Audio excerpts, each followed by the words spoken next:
नमस्कार दोस्तों। कहानियों की श्रृंखला में आज सुनेंगे मैत्रेयी पुष्पा जी की कहानी तुम किसकी हो बिन्नी। लेकिन उससे पहले मेरा आपसे विनम्र अनुरोध है कि अगर मेरे द्वारा सुनाई हुई कहानियाँ आपको अच्छी लगती हैं और अभी तक आपने मेरे चैनल को सब्सक्राइब नहीं किया है तो सब्सक्राइब ज़रूर करें, लाइक करें और अपने दोस्तों और परिचितों में शेयर भी करें। बेल आइकन दबाना बिल्कुल भी ना भूलें। आज सुनिए तुम किसकी हो बिन्नी। आज पापा चले गए। सुबह के धुंधलके में ही तैयार हो गए थे पापा। बिन्नी भी तभी उठ गई, दादी के साथ ही। वैसे बिन्नी का मन था कि पापा रुकें, पर वे छुट्टी ही नहीं लाए थे। दादी उन्हें धूप निकलने से घंटे भर पहले ही विदा कर देना चाहती थी। गर्मी की लू लपट में सफर करना दादी को अच्छा नहीं लगता। सवेरे ठंड में ही निकल जाइयो गोपाल, वे रात को पापा से कहकर सोई थी। बिन्नी और दादी पापा को फराश के पेड़ों तक छोड़ आए। वहां खड़े होकर भी दादी ने पापा से कितनी ही बातें की थी।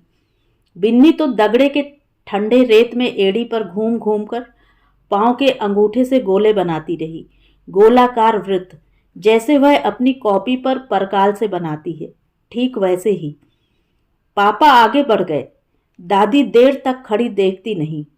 जैसे जैसे पापा दूर होते जाते, दादी की आंखें और सिकुड़ती जाती, तीखी दृष्टि से पापा को पिछियाती सी। पापा पेड़ों की सघनता के पीछे पूरी तरह ओझल हो गए, तब दादी लौटने लगी। दादी, पापा के साथ मुझे क्यों नहीं भेजा? बिन्नी ने अपने मन में घुमड़ता प्रश्न दादी से पूछ ही लिया। तेरी पढ़ाई मारी जाती बेटा, कहकर दादी उसी गति से रेत भरे दगड़े में बिन्नी को आगे करके चलती रही। संपूर्ण उत्तर नहीं लगा बिन्नी को। उस बीच दादी रुआंसी सी हो उठी। एक अनबूझ वेदना झुर्री भरे मुख पर अनायास ही तिर आई। दादी सच कहना नहीं चाहती थी या माँ बेटी के बीच स्नेह तंतुओं को जोड़े गांठे रहने के भरसक प्रयत्न में जुटी थी। बिन्नी जब गांव आई तो यहाँ उसका मन नहीं लगा। हर समय उखड़ी उखड़ी सी रहती। दादी ने कितने यत्न किए थे बिन्नी को सुख से रखने के। मोरी पर पक्का पलस्तर करवाया, चारों ओर से दीवार उठाकर गुसल खाना बनवाया, जिसमें छोटी सी बिन्नी बेझिझक नहा सके। कुआं बावड़ी पर कहाँ जाती फिरेगी। कपड़े लत्ते पास के कस्बे में मिलते। गांव के दर्जी क्या जाने शहर के तरीके की सिलाई। वे बिन्नी को हाट बाजार साथ ले जाती, कपड़ा पसंद करवाती और उसकी पुरानी फ्रॉक सूट दिखाकर दर्जी को घंटों समझाती। मनोहर दर्जी उन्हें बार बार आश्वस्त करता, अम्मा जी चिंता मत करो, लंबरदार की पढ़ी लिखी लड़कियन के कपड़ा मैं ही बनाए रहे हूं बरसों से। मगना जल्दी ही बिन्नी की सखी बन गई। दादी ही बुला लाई थी उसे। फिर तो दोनों पक्की सहेलियां हो गईं। खेलती, बतियाती, काम करती, पढ़ती। दादी, मेरी माँ सौतेली है? रात को दादी के पास सोते समय बिन्नी ने अनायास ही पूछा। चल, किसने कही जे बात तो से? मगना ने। झूठी है मगना। मगना कहती है कि तेरी माँ डायन है, पेट में ही बच्चों को मार डालती है। दादी का चेहरा रात के अंधियारे में सफेद फक पड़ गया। सुन्न हो गई एक पल को। फिर बिन्नी के बालों में अंगुली से कुछ टटोलती रही देर तक। तू मगना के साथ मत रहो करे, बेआधार सी बात कहकर वे चुप पड़ी रहीं। बिन्नी अपनी बुआ के साथ कुएं पर गई थी शुरू शुरू में। तब भी क्या क्या कहा था सबने। चलो अच्छी है, बुढ़िया को मन लगाओ रहेगा। वहां तीन तीन जुड़ गईं, एक यहां सही। रस्सी को बड़े बड़े गोलों में लपेटती एक औरत कह रही थी। अरे ये बात ना है, का करें बेचारे, शहर में तो 3 बच्चों का ही हुक्म है। अब इसे यहां ना भेजते तो चौथा कैसे करेंगे। पीली साड़ी वाली ने बोलकर 2 गागर सिर पर धर ली और अपने रास्ते चली गई। कई बेर तो इसकी अम्मा ने गर्भ गिराए हैं, दूरबीन से दिखवाए लिए। छोरी निकरी सो गिरवा दई, कसाइन है निरी। बिन्नी की समझ में तो कुछ नहीं आया, लेकिन बुआ बहुत लड़ी कुएं पर ही। अपनी भाभी के लिए वे ऐसे शब्द सहन नहीं कर पाई। बताओ ना बुआ, क्या कहा उन्होंने? तुम क्यों लड़ी इतना? मम्मी कसाइन है, यह कहा इसलिए? बिन्नी रास्ते भर बुआ से पूछती आई। उसी रात बुआ ने सारी बात बता दी बिन्नी को। दादी बहुत नाराज हुई। माँ बेटी का कलेजा फटवा रही है तू। आज नहीं तो कल जान जाएगी। तुम नहीं बताओगी तो मोहल्ला पड़ोस ही बता देंगे। कहाँ तक छिपाओगी अम्मा? बुआ कुएं से खिसियाई हुई आई थी। वे अपने आवेग पर अंकुश नहीं रख पाईं। सारी कथा बिन्नी से कह दी। उस दिन मम्मी डॉक्टर अग्रवाल के क्लिनिक से निकलते हुए कैसी खुश थीं, उमंगों से ओत-प्रोत। उनका फीटस टेस्ट हुआ था और रिपोर्ट मिली थी जिसमें उन्हें पता चला कि अब की बार वे बेटे को जन्म देंगी। 2 बेटियों के पश्चात उनके गर्भ में पुत्र पल रहा है। सोचते ही वे गर्वित हो उठी। मुंह दिपदिपा उठा। अपूर्व सुख के साथ साथ एक मुक्ति भाव भी जागा था मन के भीतर कि बस अब आगे और नहीं, झंझट खत्म। गुड़िया के जन्म को तो उन्होंने खुशी से स्वीकार कर लिया था। पहलौटी की बेटा बेटी कुछ भी सही, फिर भी पहले पहल लड़का हो जाए तो फिर चिंता नहीं रहती। यह अनी मन में कहीं चुभी जरूर रह गई। उसके बाद अंजू। बुआ बताती हैं कि अंजू के जन्म पर घर में गहरी उदासी छा गई थी। सभी दुखी हुए थे, पापा, दादी और मम्मी। मम्मी तो 2 दिन तक कुछ खा नहीं सकी। मन कैसा मुरझाए फूल सा कुंद पड़ गया था। नर्स के कुछ बोल तुषार से गिरे थे। मिसेस गुप्ता, बेटी हुई है, कॉन्ग्रेचुलेशंस, बधाई हो। अस्पताल में मम्मी के मिलने देखने वाले विरक्त भाव से आए। सुख दुख समय कृत्वा जैसा भाव लेकर मम्मी पापा पर ढालते हुए। दादी कुछ पलों को विचलित हुई और बेधड़क बोल उठी। एक और डिग्री धर गई मेरे गोपाल पे। दादी अंजू के जन्म पर ही उसके ब्याह की फिक्र करने लगी। कंकड़ सा बोल फेंक कर दादी फिर नीति की बात पर आ गईं। काहे को अन्न जल त्यागे परी है री आरती, भगवान की देन है। बेटी बेटा सब एक ही ठौर के हैं। फिर है जाए गौपूत, कन्या परमेश्वरी से दुखियावे मत। ऐसी बातें कहकर मम्मी को वे पुत्री जन्म के दुख से उबार रही थी। दादी की बात या अपने मन का तोष, मम्मी ने कुछ दिन खिन्न रहकर अंजू को अपना लिया। पालन पोषण में जुट गईं, पर अधिक दिन प्रतीक्षा नहीं हो पाई उनसे। अंजू साल भर की भी नहीं थी कि वे फिर गर्भवती हुई, बेटे की आस में। साहस तो कर लिया, लेकिन मन की परतों पर डर का विषैला भाव फैलता जा रहा था। कहीं लड़की हुई तो? 3 बेटियों की कल्पना मात्र से दहल उठी। संपूर्ण शरीर एक एक पल को थरथरा उठा। रात में नींद कम आने लगी। कमरे में लगी गदगदे बच्चे की तस्वीर में जब उन्हें लड़का दिखता तो कलेजा हुलस उठता, लेकिन लड़की, वे भयाक्रांत हो उठती। माथे पर पसीने की बूंदें छलक आती। और तब उबार लिया था डॉक्टर अग्रवाल ने। हाँ, इन्हीं डॉक्टर अग्रवाल ने। उन्होंने टेस्ट किया था उस बार और अपनी रिपोर्ट में साफ लिख दिया था कि मम्मी के गर्भ में फीमेल चाइल्ड है, लड़की का जन्म होगा। सुनते ही उनके सिर में घुमेर उठी कि पांव के नीचे का फर्श घूमने लगा। कमरे की छत गोल हुई जा रही थी। पापा ने थाम लिया मम्मी को। साथ ही डॉक्टर अग्रवाल ने गर्भपात कराने की जगह का नाम भी लिख दिया। यदि इच्छा हो तो उनका तथा गर्भपात क्लिनिक का आपस में साझा रहता है ना, इसलिए एक दिन भी व्यर्थ नहीं जाने दिया मम्मी ने। दूसरे ही दिन होने वाली बेटी से मुक्ति पाली। बिन्नी की समझ में बुआ की बात नहीं आई। क्या हुआ बुआ? पेट में ही मार डाला तेरी बहन को। और क्या हुआ? एक बार नहीं, दूसरी बार, तीसरी बार तेरी बहनें मार डाली? हाँ, बुआ ने उत्तर दिया। बिन्नी की आंखें फैल गईं, देर तक फैली रहीं। कसाइन वाली बात सच लगी। कैसी तुष्ट थी वे उन दिनों। भयंकर वेदना के पश्चात भी निस्सीम विश्रांत भाव बुआ ने मम्मी के मुख पर देखा था। फिर अपनी गृहस्थी में संतोष से रम गईं। बेटियों को दुलराया, उनके लिए नए फ्रॉक बनाए, पापा से नए रिबन मंगाए। नियोजित परिवार में सिमटी गृहस्थी लेकर चलने का सुख हाथ से छीना जा रहा था वापस खींचकर प्रसन्न थी मम्मी। समय कुछ ही सरका था कि बीच में धुरी सा गड़ा बेटे की ललक का नुकीला बिंदु उनके मन को अपने में फिर उलझा बैठा। और फिर एक बार उनको अपनी गृहस्थी अधूरी लगने लगी, बिना पतवार की नाव सी। बिना पुत्र की जननी बने वे मां के गौरवान्वित पद को स्वीकार नहीं कर पा रही थी। प्रजनन और बेटियों का पालन पोषण सार्थक नहीं लग रहा था। जीवन का महत्वपूर्ण कोना बृहत आकार लिए रिक्त लगता था।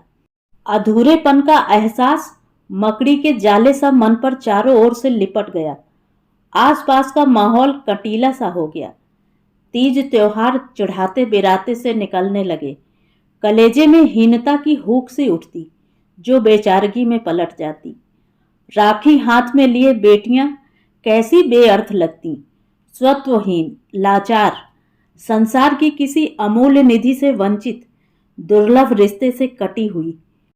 नाते रिश्तेदारों और आपसी मेल जोलदारों में चर्चित यह एक बात उनके कलेजे को निरंतर उधेड़ती रहती कि वे बेटे को जन्म नहीं दे सकी। इसी अधूरेपन के एहसास तले दबी वे हर गली, हर मोड़ और हर उत्सव से आंखें चुराकर चलने लगीं। आपसी लोगों से कतरा उठी। अपनी दुनिया का दायरा संकुचित कर लिया उन्होंने। पापा की जुटाई सुख संपदा को लोग इस एक अभाव की पैनी छुरी से पल में काट कर फेंक देते। अरे कितना ही पैसा वैभव बना रहे, पर किसके लिए? एक जीव होता तो सब सुकारत था। इन लड़कियों का ढक्कन लेकिन। हार गई मम्मी। अपनी दो बेटियों और पापा के साथ फलती फूलती बगिया को अपने ही दाएं बाएं से आते कंकड़ पत्थरों से रुंधती देखकर निरस्त हो गई। और फिर इसीलिए ऐसे ही कर्ण रंध्रों को कोंचते वाक्यों के चाबुक की मार से आहत मुड़ पड़ी उसी राह। फिर गर्भवती। पर आज प्रसन्न थी बेहद, पुत्र होने की पूर्व घोषणा पर। अम्मा जी, गुड़िया अंजू के समय तो बड़ी मिठाई खाई थी मैंने, लेकिन अब की बार, कहकर कुछ शर्मा गई। फिर स्वयं ही बोली, अब की बार खट्टा खाने को मन करता है अम्मा जी। अब की बेर तो राम सुन ही ले गो। भगवान जी की गाय थोड़े मारी है मेरे गोपाल ने, दादी ने आश्वस्त होकर कहा। अब की बार मिट्टी को भी हाथ नहीं लगाया मैंने अम्मा जी। मैं कह तो रही हूं, पेट की बनगत ही दूसरी है अब कहें। एड़ी चीकनी और लाल है तेरी, मुंह पर रंग नाए तेरे, भूसी सी उड़त रहे चेहरा पर। छोरा ही होए गौ, देख लियो। दादी ने मनचाही बात कह दी। आरंभ से ही दादी ने ख्याल रखा। गुड़ में रखकर नारियल के बीज लगातार 7 दिन खिलाए। पीर का गंडा गांव से ले आई, जिसे बड़े मनोयोग से मम्मी ने बाह में बांध लिया। सपने में आम बैगन दिखते थे। गर्मी में 20 किलो आमों का दान किया। संतोषी माता का व्रत रखा। वैष्णो देवी की जात मानी। बिन्नी की समझ में ये बातें आई कि ना आई, पर बुआ उसे सारी बातें बताती रहीं। बिन्नी मुंह खोले और आंखें फाड़े सुनती रही। मम्मी, भैया लेकर आना। दादी के सिखाए बोल गुड़िया ने ठीक वक्त पर उगल दिए। उस समय मम्मी अस्पताल जा रही थी। उनके मन में गुड़िया के लिए अपरिमित प्यार उमड़ आया। चुंबनों की बौछारों से गुड़िया को नहला डाला। पर अंजू तुरंत बोली, मम्मी बहन लाना, मुझे तो बहन चाहिए। भाई तो मारता है, रितु का भाई मारता है ना। बहन लाना। अंजू के मुख से दूसरी बार यह वाक्य जैसे ही निकला, दादी ने चटाक से एक तमाचा उसके गाल पर जड़ दिया। बच्ची अकारण मार पर ऊंचे स्वर में रोने लगी। किसी और बात पर अंजू को दादी ने झिड़का भी होता तो वे दुर्व्यवहार पर खींच उठती। कितने ही दिनों तक अनबोला चलता। पापा को दादी के विरुद्ध भड़काती, दुश्मनी ठन जाती और दादी का यहाँ रहना दूभर हो जाता। पापा उन्हें जल्दी ही गांव छोड़ आते। पर उस समय दादी से पूरी तरह सहमत थी मम्मी। अंजू पर क्रोधित नजर गाड़ती हुई दादी का यथाशक्ति समर्थन कर रही थी। एक थप्पड़ और लगाओ अम्मा जी, हर समय कमबख्त एक ही रटन लगाए रहती है। बहन लाना मम्मी, 2-2 गुड़िया बगल में दबाकर सोएगी। गुड्डा लाकर दिया तो हाथ नहीं लगाया करमजली ने। एक कोने में पड़ा रहा। उठाकर मेहरी की लड़की को दे आई हत्यारी। पड़ोस की पिंकी को देखो, जब भी पूछो चट से बोलती थी, मैं तो भैया लूंगी, जैसे जीभ पर सरस्वती बैठी हो। लड़का ही हुआ उसकी मां को। पापा ने लड्डुओं का प्रबंध पहले से ही कर दिया था। बच्चे के जन्म पर वैसे ही भागदौड़ मच जाती है। 100 के नोट 10-10 के नोटों में बदल दिए, ताकि आया जमादार नाई धोबी की मांग पर तुरंत निपटा सकें। दादी के अधरों पर 2-3 दिन पहले से ही सोहर फिसलने लगे। भय हैं अयोध्या में राम रानी कौशल्या के। लंबी प्रसव वेदना से गुजरी थी मम्मी। आयरन, विटामिन और पौष्टिक भोजन के जोड़ ने बच्चे को काफी वजनी और तंदुरुस्त कर दिया था। गर्भ में 10 घंटे छटपटाते निकल गए। पापा की चिंता बढ़ती जा रही थी। वे बदहवास से इधर से उधर भागते हुए डॉक्टर भार्गव से संपर्क बनाने का प्रबंध कर रहे थे। कुछ देर पश्चात सिजेरियन बच्चा करने का निश्चय ले लिया डॉक्टर ने। आनन फानन ऑपरेशन की सारी तैयारी हो गई, लेकिन 4-6 लंबी चीखों के बाद मम्मी ने बच्चे को जन्म दिया। डॉक्टर भार्गव ने राहत की सांस ली। प्रसूता ने तीव्र मारक पीड़ा से मुक्ति पाई तो सभी के मन बेचैनी से निकलकर सहज हो गए और मम्मी तूफान के बाद की विश्रांति ओढ़े प्रसूति मेज पर लेटी थी। बस हो गया। डॉक्टर और नर्सों का संवेद स्वर उसके कानों ने किसी ध्वनि के रूप में पहली बार सुना। उसके बाद बच्चे का रुदन। साफ स्वच्छ करके नर्स बच्चे को नहला लाई तथा वजन करके मम्मी के नाम की पट्टी शिशु के बांह पर लगा दी। डॉक्टर हाथ धोकर बाहर निकल गई। एप्रन बदलना था। रक्त के मोटे धब्बे उनके ऊपर गिरे थे। तीखी पीरों से थकी देह, सूखे सफेद होठों पर जीभ फेरती बेहद कमजोर लग रही थी मम्मी, महीनों की रुग्ण सी। नर्स सफेद कपड़ों में लपेटकर रुई की पोनी की तरह बच्चे को उनके पास ले आई। वे शांत संतुष्ट निगाहों से नर्स को देखने लगी। पीड़ा से निकलकर बच्चे के मोह की स्निग्ध रेखा खिंचाई उनके चेहरे पर।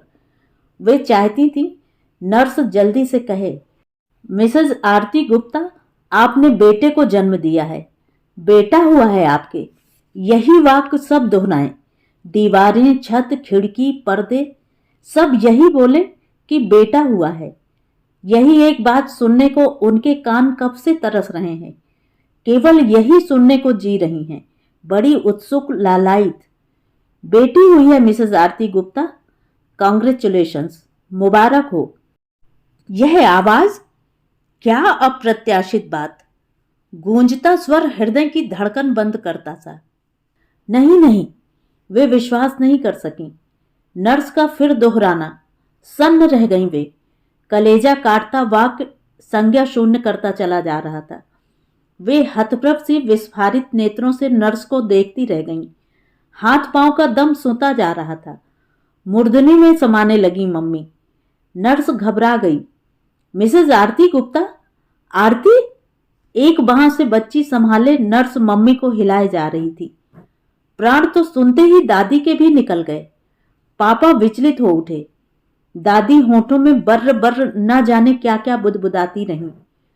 मम्मी होश में थी, पर वे उस समय मूक बधिर हो जाना चाहती थीं। पर मन के अंदर तो अंधर की तरह झंझावती हलचल मची थी। अब 3। वे यथार्थ की पहली सीढ़ी पर कदम रखते ही चीख उठी, नहीं नहीं, क्या हुआ आपको आरती? क्या कर रही हैं आप? देखो, रुको, हाथ पैर मत मारो, स्टिच टूट जाएगा, तेज ब्लीडिंग हो जाएगा, ज्यादा खून गिरना अच्छा नहीं। Heavy bleeding is very dangerous, nurse समझाने लगी।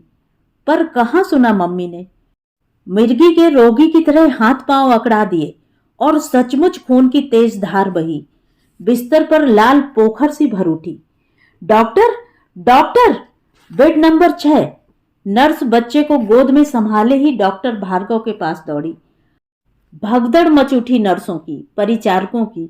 झटपट पलंग के पास हुकदार स्टैंड रखकर दोनों ओर खून और ग्लूकोज की बोतलें लटका दी गईं। नली और सुई के सहारे मम्मी की शिराओं से होता हुआ रक्त और ग्लूकोज शरीर में सरकने लगा बूंद बूंद। She is shocked. गहरा धक्का लगा है इसे। किसने सुनाई उसे यह खबर? जानती नहीं, यह तीसरी लड़की थी। ऐसे कितने ही केस किए हैं, फिर भी। डॉक्टर भार्गव ने नर्स को बुरी तरह फटकार डाला। बच्ची नर्सरी में रख दो, मां के पास इस समय मत सुलाना। डॉक्टर निर्देश देती हुई चली गई। कॉम्पोज का इंजेक्शन देकर उन्हें सुला दिया। शरीर में जान आते ही मम्मी ने फिर तूफान उठाया। डॉक्टर, लड़की पैदा कैसे हो सकती है? आपसे गलती हुई है डॉक्टर, मेरे पेट में तो बेटा था। पीछे का वाक्य प्रकंपित अधरों पर ही कराह कर टूट गया। डॉक्टर नर्स एक पल को मुख खोले देखती रह गईं, विस्मित आश्चर्यचकित। उस समय डॉक्टर भार्गव कुछ नहीं बोली, नर्सों को हिदायतें देकर अपने केबिन में चली गईं। कितना सुंदर बेबी है आपका, बिल्कुल आपके जैसा। वही नाक, वही चिन। क्या कहता है? थोड़ी। हाँ, नर्स कहे जा रही थी। शब्द नुकीले शूलों की तरह हृदय को चीरते चले जा रहे थे मम्मी के। अशक्त विनम्र हुई वे बोली, कैसे हो गया सिस्टर ऐसा? मैंने तो फीटस टेस्ट करवाया था, रिपोर्ट में मेल चाइल्ड की घोषणा थी। आप लोगों ने भी तो कहा था। बस हो गया, कोई हेरा फेरी तो नहीं? संशय पुता उनका विवर्ण चेहरा नर्स के चेहरे में समाने लगा। क्या कहता है तुम? हम झूठ क्यों बोलेगा? और फिर पहला डिलीवरी आपका ही हुआ था, किससे बदलता हम? अनायास ही उफनता क्रोध नर्स दबा नहीं पाई। ठीक कह रही हूं मैं, वे दृढ़ होकर उफन पड़ी। डॉक्टर भार्गव के लिए मम्मी डिफिकल्ट पेशेंट बनती जा रही थी, अजब विक्षिप्त सी। एक बिंदु पर आकर डॉक्टर भार्गव का आक्रोश उफनने लगा। वे और अंकुश नहीं रख सकी। एक बात का उत्तर दीजिए Mrs Aarti Gupta, give an answer honestly.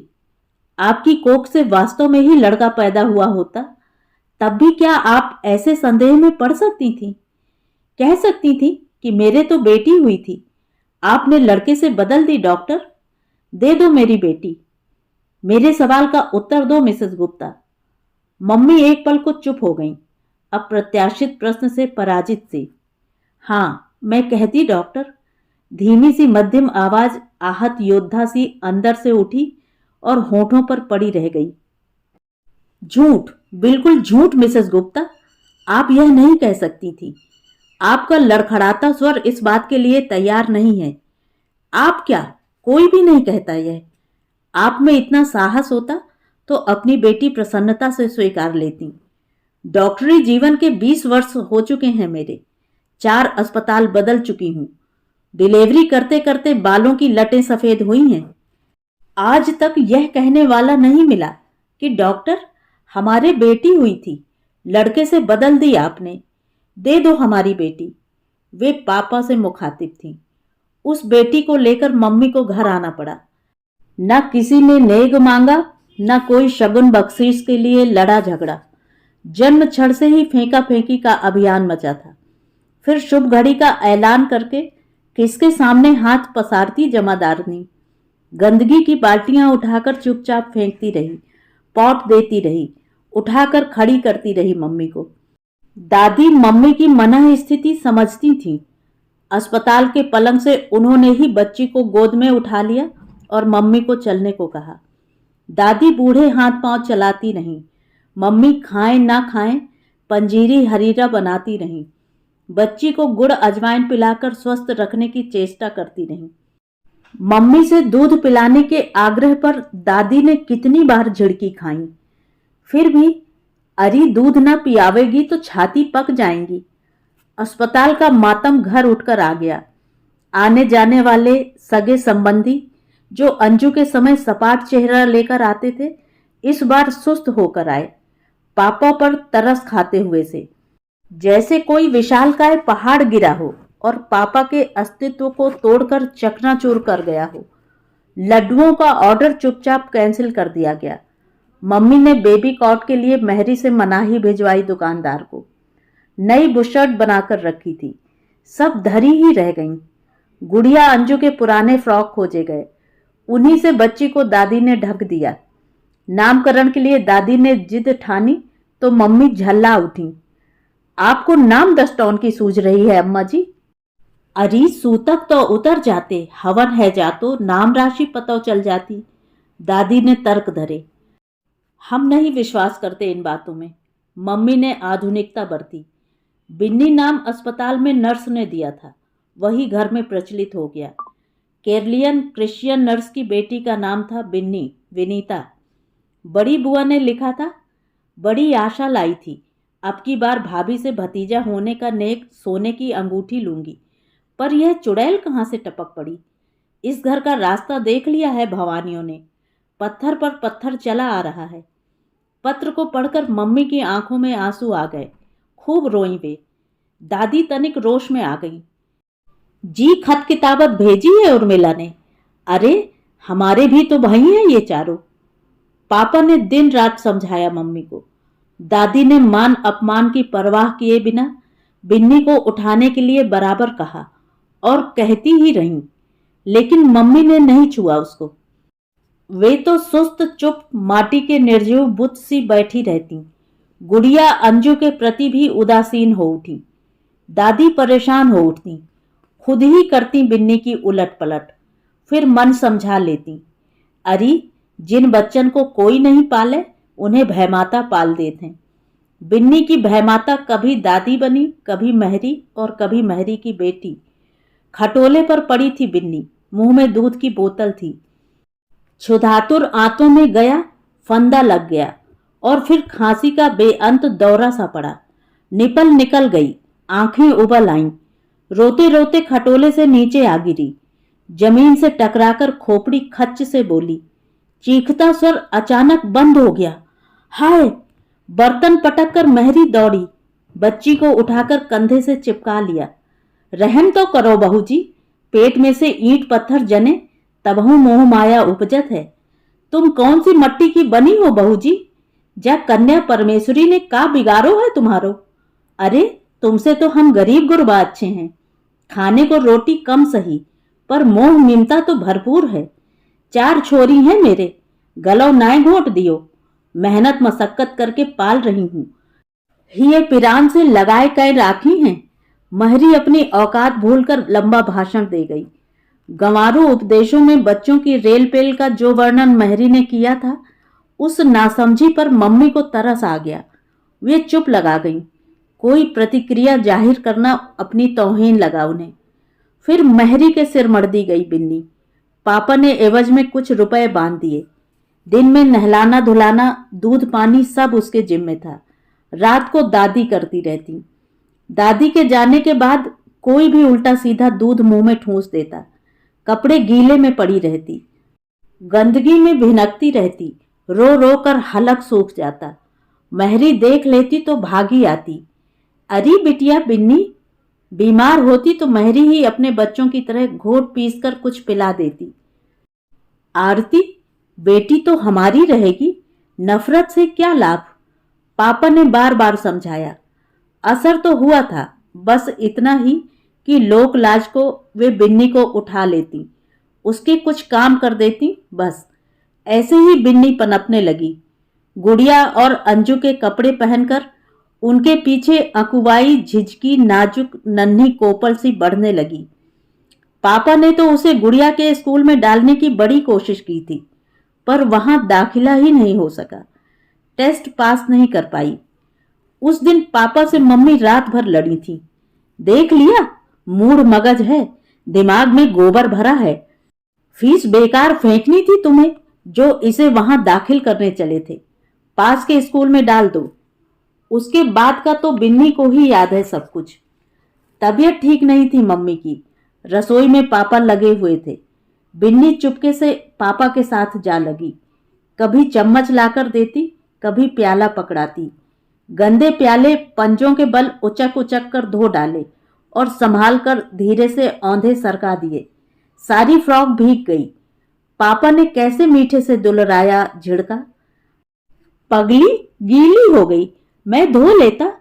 Binni frock का गीलापन हाथ से सुखाने लगी, हथेली फेर फेर कर। जा फ्रॉक बदल कर आ, सर्दी हो जाएगी। पापा ने बिन्नी का हाथ पकड़कर रसोई के बाहर तक भेज दिया। बिन्नी को अपना फ्रॉक नहीं मिल सका।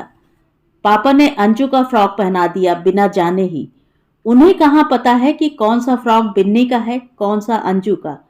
बिन्नी ने भी नहीं बताया। वह तो खिल उठी उत्फुल्ल। आज अंजू का तितली वाला फ्रॉक जो आ गया था उसके हाथ। भागी तुरंत। देख अंजू, पापा ने पहनाया है। मकई के कच्चे दानों सी दंत पंक्ति कानों तक खिंचाई। आंखें सिकुड़कर खिलखिला उठी। उतार। यह अंजू थी। नहीं। बिन्नी बाहर को भागने लगी। मम्मी निकल आई। बिन्नी ने बिना प्रतिवाद किए फ्रॉक उतार दिया। मम्मी अंजू का पुराना फ्रॉक उठा लाई। चल इधर। मैं नहीं पहनूंगी, यह गंदा है। सहमा दबा सा प्रतिरोध यकाएक जोर मारकर बाहर गिरा। शायद पापा का लड़ियाया दुलार ऐसा दुस्साहस दे गया। क्यों नहीं पहनेगी? नंगी घूमेगी? मम्मी का बीमार चेहरा कठोर हो गया। टिंकू चिढ़ाएगी मुझे। मैं नया पहनूंगी। पापा लाएंगे। टिंकू को दिखाऊंगी तितली वाला। बिन्नी ताली पीटकर हंस पड़ी। नहीं पहनेगी? मम्मी ने चिड़चिड़ाकर उसका कान खींच दिया। ढीठ कहीं की। बिन्नी की आंखों में कान की उमेट से उठी पीड़ा डबडबाने लगी। पानी में तैरती पुतलियां मम्मी को घूरने लगीं। रह नंगी। मम्मी ने फ्रॉक उठाकर धुलने वाले कपड़ों में डाल दिया। शेम शेम, पपी शेम, गुड़िया और अंजू चिल्ला उठी। शेम शेम की नुकीली ध्वनि बिन्नी के कानों को बेदर्दी से कौंचती रही निरंतर। सोचा बाहर जीने की ओर भाग जाए, पर नंगे बदन, केवल कच्छी पहने, फिर तो टिंकू भी। शेम शेम सोचते ही वह खिसिया उठी। नाक के छेद फूलने सिकुड़ने लगे। शेम शेम की ध्वनि में वह दोनों हाथों को नंगे बदन पर लपेटे खड़ी रही, बेबसी से घुटी दबी सी। कपड़ों के ढेर से अंजू फिर वही फ्रॉक उठा लाई। पहनेगी पहनेगी। फटी पुरानी पहने, पीने कानी। फिर अनवरत स्वर, ताली की पट पट। नन्हे कलेजे में देर से रुका क्रोध का जोरदार तूफान उठा और बिन्नी ने अपने दूधिया मकई से दांत खोंखवारी वेग से अंजू की बाह में गड़ा दिए। कनफोड़ चीख का सैलाब कमरे में भर गया। मम्मी सुनकर भागी। क्या हुआ? उनकी आंखों में कैसी हिंसक अग्नि थी। बिन्नी सामना करते ही भस्म होने लगी।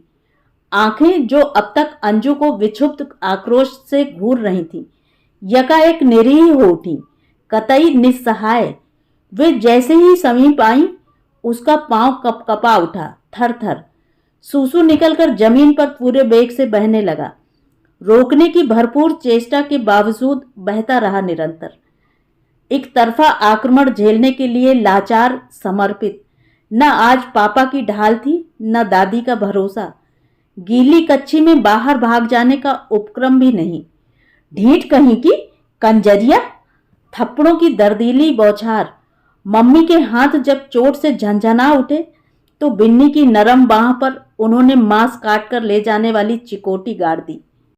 चीखों भरा रुदन घर में फैल गया। पड़ोसी भी जान गए। वही तीसरी पिट रही होगी। हालांकि बिन्नी के चीखते ही गुड़िया द्वार के किवाड़ बंद कराई थी। रोएगी जोर से, ऐ? मम्मी ने मुंह जोर से भींच दिया। बिन्नी को लगा वह सांस नहीं ले पा रही। आंखें उबलकर बाहर आने को हैं। वह दिन की आज का दिन। बिन्नी के मुख से अब चीख नहीं निकलती, केवल आंखों से रोना सीख लिया है उसने। गालों पर निःशब्द अविरल धारा बहाने लगी है। ऐसे देखती है जैसे हमें चबा जाएगी, मम्मी ने कहकर धक्के के साथ उसे छोड़ दिया। पापा उसी समय आ गए, बिन्नी की दुर्दशा के बीच ही। पहले तो कुछ बोल ही न सके, बेबस से देखते रह गए। मम्मी की बात क्यों नहीं मानी तूने? बिन्नी को ही झिड़क कर कैसा लाचार सा पक्ष लिया था उन्होंने। पापा क्यों डरते हैं मम्मी से, इतने बड़े होकर भी? मम्मी क्यों चिल्लाती हैं अकारण ही? पुरानी फ्रॉक वह क्यों पहने? गुड़िया पहन लेगी, अंजू पहन लेगी। पापा उसे प्यार करते हैं तो मम्मी को डांटते क्यों नहीं कि बिन्नी को क्यों मारा? जैसे अपनी कमीज में बटन न लगने पर मम्मी को डांटते हैं, जैसे खाने में देरी होने पर मम्मी पर चिल्लाते हैं। बिन्नी को डांट पड़ती रहे, मार पड़ती रहे, बस देखते रहेंगे। रोकेंगे भी तो डरे डरे से, मम्मी की बात मान लेने को कहते हुए। डरपोक हैं पापा। अकेले एकांत में कितनी बातें कहते हैं पापा। बिन्नी के लिए हम लाएंगे फ्रॉक डॉल वाली। फिर लाते क्यों नहीं? मम्मी के डर से। पर पापा क्यों डरते हैं? उनसे तो मम्मी प्यार करती हैं, पप्पी लेती हैं उनकी, जैसे गुड़िया अंजू की लेती हैं कभी कभी। बस बिन्नी की बात आते ही पापा पर झपट पड़ती हैं बाघ की तरह। दोनों में लड़ाई हो जाती है बड़ी सी। उसे दादी पर कम गुस्सा नहीं था। दादी की ही तो सारी गलती है। उन्होंने क्यों कहा कि बिन्नी पैदा नहीं होगी, लड़का होगा मम्मी के? जब पता ही नहीं था तो चुप रह जाती दादी, क्या बिगड़ जाता? डॉक्टर अंकल को भी कई कई बार चिट्ठी लिख चुकी है वह। जब जब गुड़िया अंजू को मम्मी ने जरा भी प्यार किया है तब ही वह चिट्ठी लिखने लगती है। अंकल, जब आप बिन्नी को जानते ही नहीं थे तो फिर कैसे बता दिया कि बिन्नी नहीं होगी, अंजू गुड़िया का भैया होगा? मम्मी से क्यों झूठ बोला आपने? मेरी मम्मी। इतना लिखकर कुछ न लिखा जाता बिन्नी से। आंखों से टप टप आंसू टपक पड़ते, अक्षर बिगड़ जाते। बिन्नी तोड़ मरोड़ कर कागज का गोला सा बना देती। वह ऐसी ही गोलियां बनाती रहती। उस दिन गुड़िया ने उठा ली वह गोली और मम्मी को दिखाने के लिए भागी। बिन्नी के तो जैसे प्राण ही निकल गए। अब क्या होगा? मम्मी मुझे। वह गुड़िया के पीछे भरपूर वेग से भागी थी, लेकिन कहाँ? वह तो अच्छा हुआ मम्मी नहीं मिली। गुड़िया ने पर्चा साफ सपाट करके झट से पापा के हाथ में दे दिया। पापा ने पढ़ा, मुंह खोले बिन्नी को देखते रह गए अपलक। और वह अपराधनी सी बड़ी बड़ी निरीह आंखें जमीन में गाड़े काठ मारी अडोल चुप खड़ी रही वहीं पापा के आगे। पापा ने उस दिन बहुत प्यार किया था। पापा ने जितना प्यार किया बिन्नी को उतना ही रोना आता गया। हाथ पांव छोटे ही थे अभी, फिर भी दादी जब भी आती बिन्नी को सीख देकर जाती। अपनी माँ के 4 काम कर दियो कर बेटा, झटपट उठो कर काम के लिए, काम सबे प्यारो है। बिन्नी भाग भाग कर काम करने लगी। हर आगंतुक से पहला परिचय बिन्नी का ही होता था। किवाड़ों पर दस्तक होते ही वह द्वार खोलने भागती। घर के निर्देशों के अनुसार सबसे निपटना होता। बिम फिनाइल वाली, बिस्किट बेचने वाले, साबुन सर्फ के प्रचार को निकली झोला वाली महिलाएं, कड़े और वाहे गुरु की तस्वीर देकर पैसे बटोरते सरदार जी, भगवती जागरण के नाम पर दान एकत्र करती हुई भक्तिनें, पर्चा दिखाते हुए गूंगे बहरे याचक, अंध विद्यालय के लिए चंदा मांगते अंधे सूझते साथी, सबसे निपटती बिन्नी। मम्मी को जैसे कहते सुना था ठीक वैसे ही वह भी दोहराने लगी थी। चलो चलो, यहां कोई नहीं है, हम सिख विख नहीं है सरदार जी, जागरण में चढ़ा आएंगे चढ़ावा, आप फिक्र ना करो।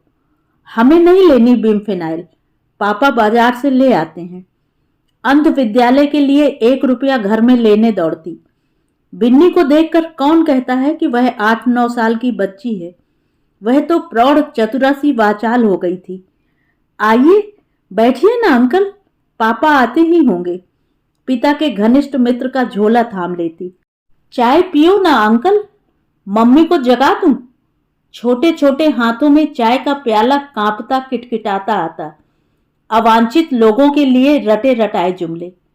पता नहीं अंकल कब आएंगे पापा। फिर आ जाइए ना, चतुराई से बाहर का रास्ता दिखा देती। अकेली बिन्नी घर को उठाए लिए चल रही थी। दोनों बड़ी बहनों का घर के कामों से अधिक सरोकार नहीं था। वे मजे से पढ़ती खेलती और बिन्नी को भी अपने चकर घिन्नी बने रहने पर कोई क्षोभ न था। वह तो अभ्यस्त हो गई थी। उसका स्कूल भी तो 10 बजे लगता है। अंजू गुड़िया को तो बस 7 बजे ही ले जाती है। बिन्नी को लगने लगा कि उसकी मम्मी भी टिंकू की मम्मी की तरह होती जा रही हैं, नरम कोमल अच्छी। मम्मी की जुबान पर हरदम बिन्नी का ही नाम फिसलता रहता। बिन्नी यह ला, बिन्नी वह धर, पापा की शेप का सामान, बाथरूम में तौलिया रखा, लंच बॉक्स।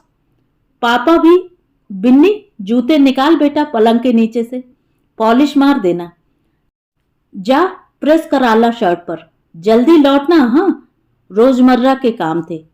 परीक्षा में नंबर अच्छे नहीं थे बिन्नी के। बहनों ने एक दूसरे के कान में खुसुर फुसुर की। फिर आपस में मुस्कुरा उठी। बिन्नी बस्ता नीचे ही धरकर अनमनी सी बैठ गई। काश दादी होती। धीरे धीरे रो उठी। गुड़िया को तरस आ गया। तुरंत बिन्नी के पास आ बैठी। दिखा रिपोर्ट, रो मत। बहन ने पीठ पर हाथ फेरा तो बिन्नी फपक कर रो पड़ी। घुटनों में मुंह दे लिया। अंजू भी पास आ बैठी। क्या किया जाए? देर तक मशविरा चलता रहा। मम्मी को मत दिखाना रिपोर्ट, शाम को पापा को दिखाना। गुड़िया ने समझदारों की तरह बिन्नी को सावधान किया। अंजू, तू मम्मी से कुछ न कहना, हाँ? गुड़िया ने समझाया। उस दिन गुड़िया कितनी अच्छी लगी थी बिन्नी को, बिल्कुल दादी की तरह। वह गुड़िया के अनेक काम बेबात ही करने को आतुर हो उठी और उसी दिन से गुड़िया को दीदी कहना शुरू कर दिया उसने। चाय के प्याले धो रही थी बिन्नी। महरी भी उसी से कहकर गई थी, बिन्नी बेबी, आज तुम संभालियो काम, मैं शादी में जा रही हूं। सहर्ष स्वीकार कर लिया बिन्नी ने। कोई अव्यक्त आत्मीय संबंध था उसका महरी से। महरी उसे कुछ अच्छी लगती थी। बहू जी, मैं तो बिन्नी बेबी के मारे तुम्हारे काम पर पड़ी हूं, नहीं तो तुम्हारो लेन देन तो बस। महरी भी बिन्नी से जुड़े मोह को अक्सर जतलाती। गुड़िया दीदी बर्तन रख रही थी। गुड़िया दीदी अब पहले की तरह नहीं चिढ़ती। चुपके चुपके प्यार करती हैं बिन्नी को।